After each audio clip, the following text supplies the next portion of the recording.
You can never see anything enter a black hole. Imagine you trap your nemesis in a rocket ship and blast him off towards a black hole. He looks back at you, shaking his fist at a constant rate. As he zooms in, gravity gets stronger, so you would expect him to speed up. But that is not what you see. Instead, the rocket ship appears to be slowing down. Not only that, he also appears to be shaking his fist slower and slower. That's because, from your perspective, his time is slowing down at the very instant when he should cross the event horizon, the point beyond which not even light can escape. He and his rocket ship do not disappear. Instead, they seem to stop, frozen in time. The light from the spaceship gets dimmer and redder until it completely fades from view. This is how any object would look crossing the event horizon. Light is still coming from the point where he crossed. It's just too redshifted to see. But if you could see that light, then in theory you would see everything that has ever fallen into the black hole frozen on its horizon, including the star that formed it. But in practice, photons are emitted at discrete intervals, so there will be a last photon emitted outside the horizon. And therefore, these images will fade after some time. This is just one of the strange results that comes out of the general theory of relativity, our current best theory of gravity. And the first solution of Einstein's equations predicted not only black holes, but also their opposite, white holes. It also implied the existence of parallel universes and even possibly a way to travel between them.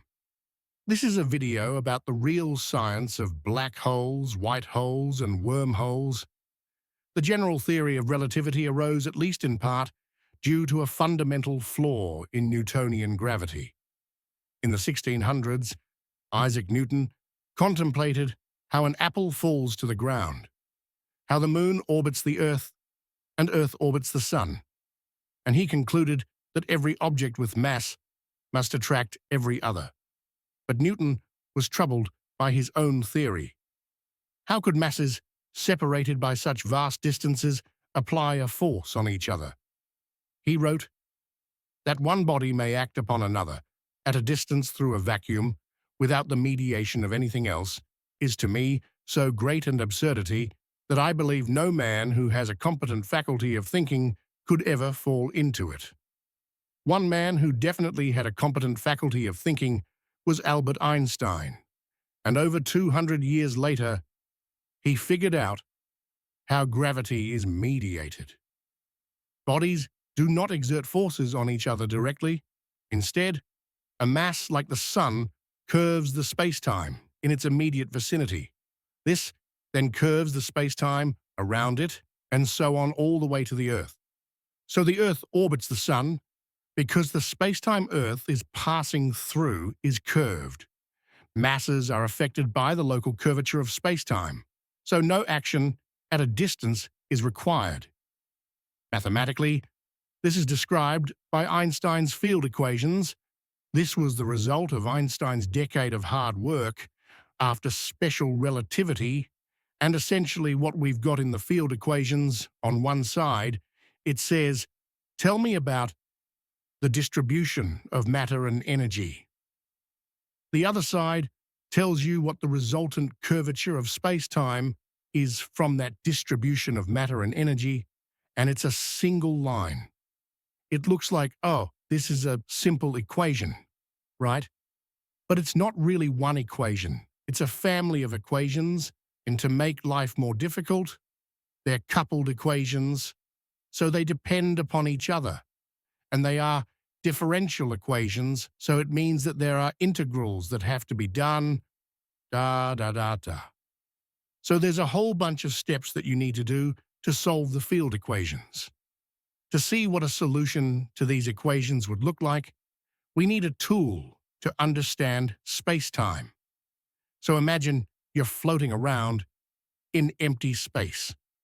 A flash of light goes off above your head and spreads out in all directions. Now your entire future, anything that can and will ever happen to you will occur within this bubble, because the only way to get out of it would be to travel faster than light. In 2 dimensions, this bubble is just a growing circle. If we allow time to run up the screen and take snapshots at regular intervals, then this light bubble traces out a cone, your future light cone. By convention, the axes are scaled, so that light rays always travel at 45 degrees. This cone reveals the only region of spacetime that you can ever hope to explore and influence. Now imagine that instead of a flash of light above your head, those photons were actually traveling in from all corners of the universe, and they met at that instant and then continued traveling on in their separate directions. Well, in that case, then, into the past, these photons also reveal a light cone, your past light cone. Only events that happened inside this cone could have affected you up to the present moment. We can simplify this diagram even further by plotting just one spatial and one time dimension. This is the space-time diagram of empty space. If you want to measure how far apart 2 events are in space-time, you use something called the space-time interval. The interval squared is equal to minus dt squared plus dx squared. Since space-time is flat, the geometry is the same everywhere, and so this formula holds throughout the entire diagram, which makes it really easy to measure the separation between any 2 events. But around a mass, space-time is curved, and therefore you need to modify the equation to take into account the geometry. This is what solutions to Einstein's equations are like. They tell you how space-time curves and how to measure the separation between 2 events in that curved geometry. Einstein published his equations in 1915 during the First World War, but he couldn't find an exact solution. Luckily, a copy of his paper made its way to the Eastern Front, where Germany was fighting Russia. Stationed there was one of the best astrophysicists of the time, Karl Schwarzschild. Despite being 41 years old, he had volunteered to calculate artillery trajectories for the German army, at least until a greater challenge caught his attention: how to solve Einstein's field equations. Schwarzschild did the standard physicist thing and imagined the simplest possible scenario: an eternal static universe with nothing in it except a single spherically symmetric point mass. This mass was electrically neutral and not rotating. Since this was the only feature of his universe, he measured everything using spherical coordinates relative to this center of this mass. So r is the radius, and theta and phi give the angles. For his time coordinate, he chose time as being measured by someone far away from the mass, where space-time is essentially flat. Using this approach, Schwarzschild found the first non-trivial solution to Einstein's equations, which nowadays we write like this. This Schwarzschild metric describes how space-time curves outside of the mass. It's pretty simple and makes intuitive sense. Far away from the mass, space-time is nearly flat. But as you get closer and closer to it, space-time becomes more and more curved. It attracts objects in, and time runs slower. Schwarzschild sent his solution to Einstein, concluding with, "The war treated me kindly enough, in spite of the heavy gunfire, to allow me to get away from it all and take this walk in the land of your ideas." Einstein replied, "I have read your paper with the utmost interest. I had not expected that one could formulate the exact solution to the problem in such a simple way." But what seemed at first quite simple soon became more complicated. Shortly after Schwarzschild's solution was published, people noticed 2 problem spots. At the center of the mass, at r equals 0, This term is divided by zero, so it blows up to infinity, and therefore this equation breaks down and it can no longer describe what's physically happening. This is what's called a singularity. Maybe that point could be excused because it's in the middle of the mass, but there's another problem spot outside of it, at a special distance from the center, known as the Schwarzschild radius. This term blows up. So there is a second singularity. What is going on here? Well, at the Schwarzschild radius, the spacetime curvature becomes so steep that the escape velocity, the speed that anything would need to leave there, is the speed of light. And that would mean that inside the Schwarzschild radius, nothing, not even light, would be able to escape. So you'd have this dark object that swallows up matter and light, a black hole, if you will. But most scientists doubted that such an object could exist because it would require a lot of mass to collapse down into a tiny space. How could that possibly ever happen? Astronomers at the time were studying what happens at the end of a star's life. During its lifetime, the inward force of gravity is balanced by the outward radiation pressure created by the energy released through nuclear fusion. But when the fuel runs out, the radiation pressure drops.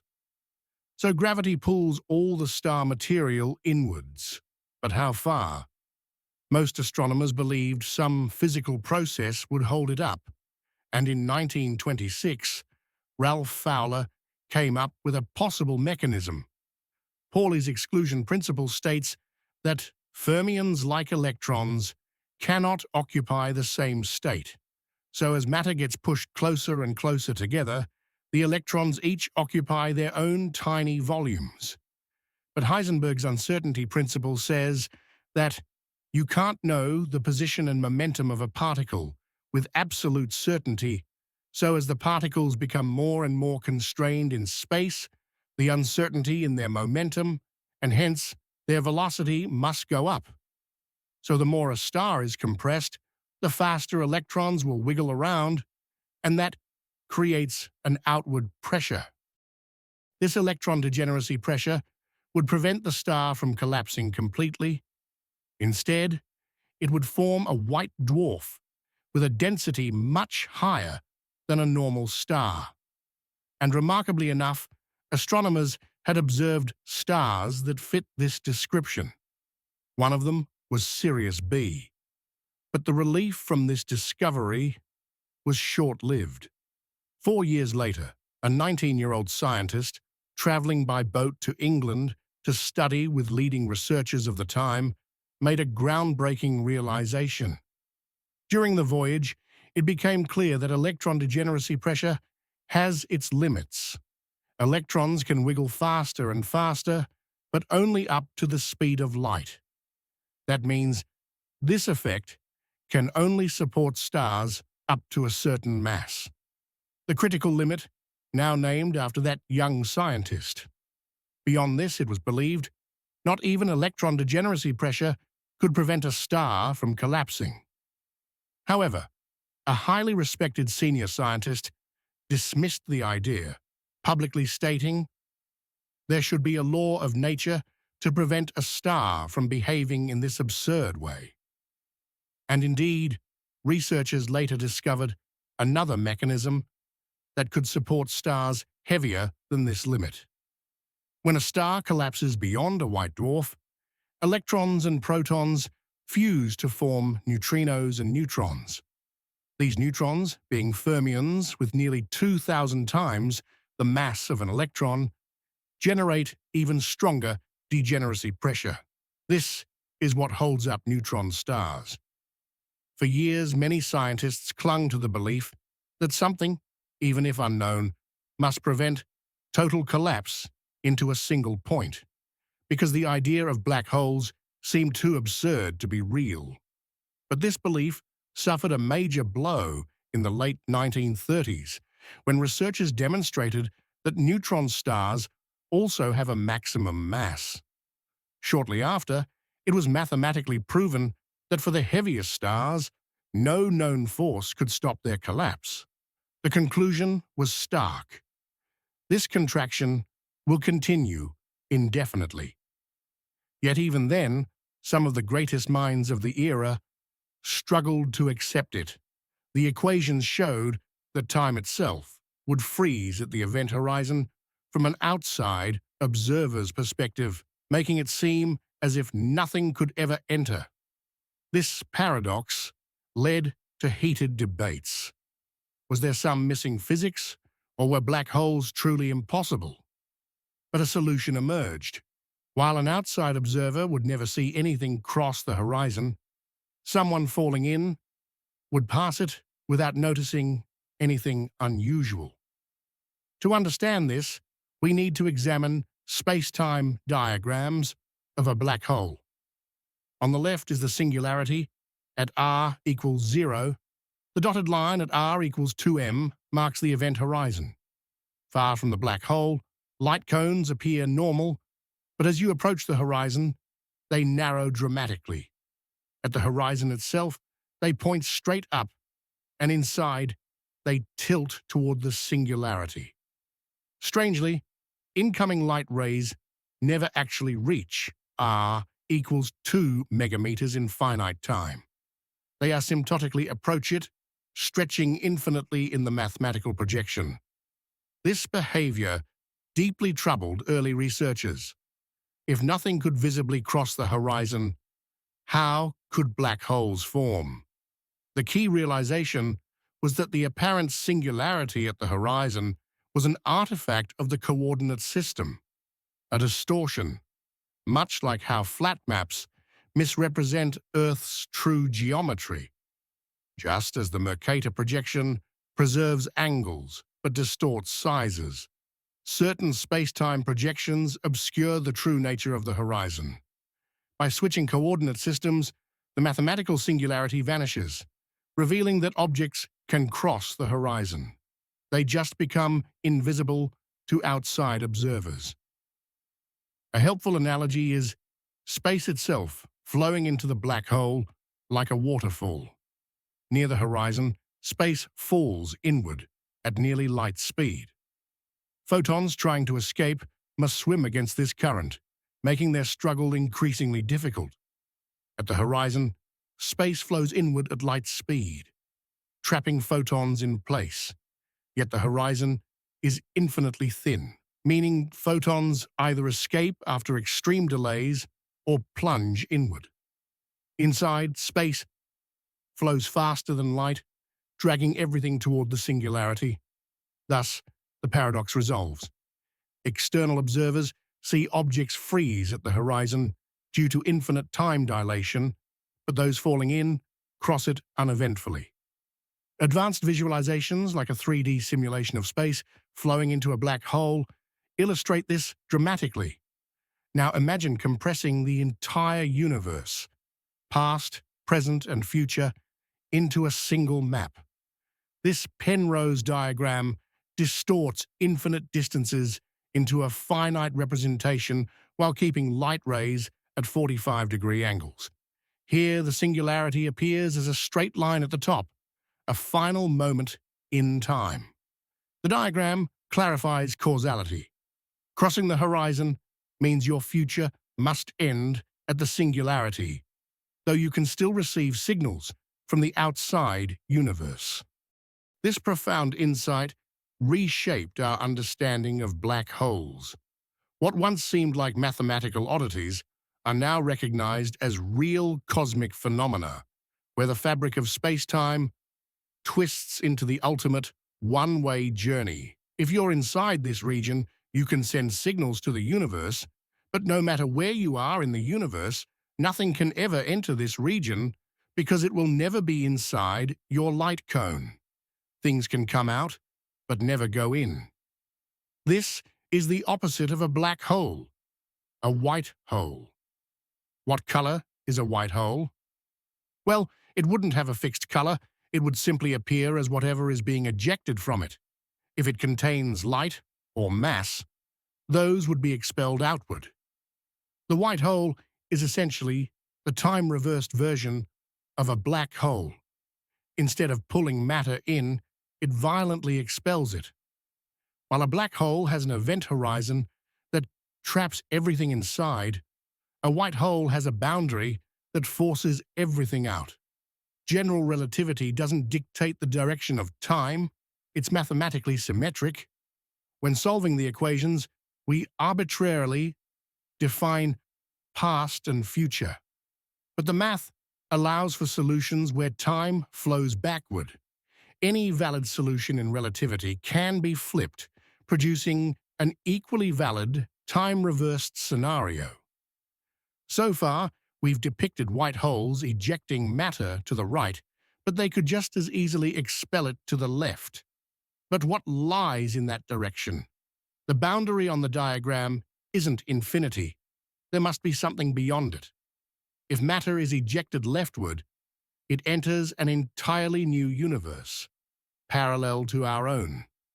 Imagine falling into a black hole in our universe, while someone in this other universe falls into theirs. Remarkably, both travelers would end up in the same black hole, though the downside is that both would soon meet the singularity. But where does this parallel universe emerge in the equations? It's hidden in the coordinates, like discovering the southern hemisphere after only mapping the north. The Schwarzschild solution initially described only part of the full geometry, but extending the math reveals a second independent universe. This maximal extension shows that even the simplest black hole solution contains not just a black hole and white hole, but two separate universes. Pushing the map to its limits, every edge terminates at either a singularity or infinity. At the intersection of these boundaries lies another fascinating feature: an Einstein-Rosen bridge, or wormhole. By switching coordinate systems, we can visualize this bridge as a connection between the two universes. Tracing a path from one universe to the other, spacetime starts flat, but curves dramatically near the horizon. Crossing the bridge would hypothetically allow travel between universes, but there's a catch. These wormholes are unstable, pinching shut too quickly for anything to pass through. On the Penrose diagram, no light cone connects the two universes, meaning faster-than-light travel would be required, which relativity forbids. However, there might be another way. The Schwarzschild solution describes a static black hole, but real black holes rotate. Solving Einstein's equations for a spinning black hole took decades, until a breakthrough in 1963 revealed a far more complex structure. A rotating black hole isn't spherical. It bulges at the equator due to centrifugal forces. Near the black hole, space-time is dragged around it like a whirlpool, creating an ergosphere, where resisting the spin becomes impossible. Inside, the event horizon still marks the point of no return, but deeper lies another layer, the inner horizon, where movement becomes possible again. Here, the singularity isn't a point, but a ring, and some theories suggest it might be traversable. A Penrose diagram for a spinning black hole reveals even stranger possibilities. The singularity shifts from a horizontal line to a ring-shaped boundary, exposing new regions inside the inner horizon. Venturing further, you could emerge from a white hole into another universe, or even an antiverse where gravity repels instead of attracts. The math allows for an infinite chain of interconnected universes, linked by black holes and white holes. But this raises a critical question. Do these solutions exist in reality? Both the maximally extended Schwarzschild and Kerr solutions describe eternal black holes in an empty universe, idealized scenarios with no formation mechanism. In reality, infalling matter and radiation would create an unstable inner horizon, likely collapsing into a singularity that seals off any escape. This suggests that white holes, traversable wormholes, and parallel universes probably don't exist, though the same skepticism once applied to black holes. In the 1980s, researchers explored the possibility of stable, traversable wormholes that could function as cosmic shortcuts. These hypothetical structures would require exotic matter with negative energy to stay open, something that defies known physics. While mathematically possible within general relativity, such matter almost certainly doesn't exist. So while relativity tantalizingly permits parallel universes and wormholes, nature likely forbids them. Still, the universe has surprised us before. Black holes were once dismissed as mathematical curiosities. Now, we know they're real. Could white holes or wormholes await discovery? For now, they remain a thrilling possibility at the edge of science and the frontier of imagination. Thank you for joining us on this journey through the wonders of space. Your support makes it possible to continue sharing the marvels of the universe with the world. We can keep exploring the stars and uncovering the secrets of the cosmos. Don't forget to check out our playlist for more incredible space content. Until next time, keep looking up.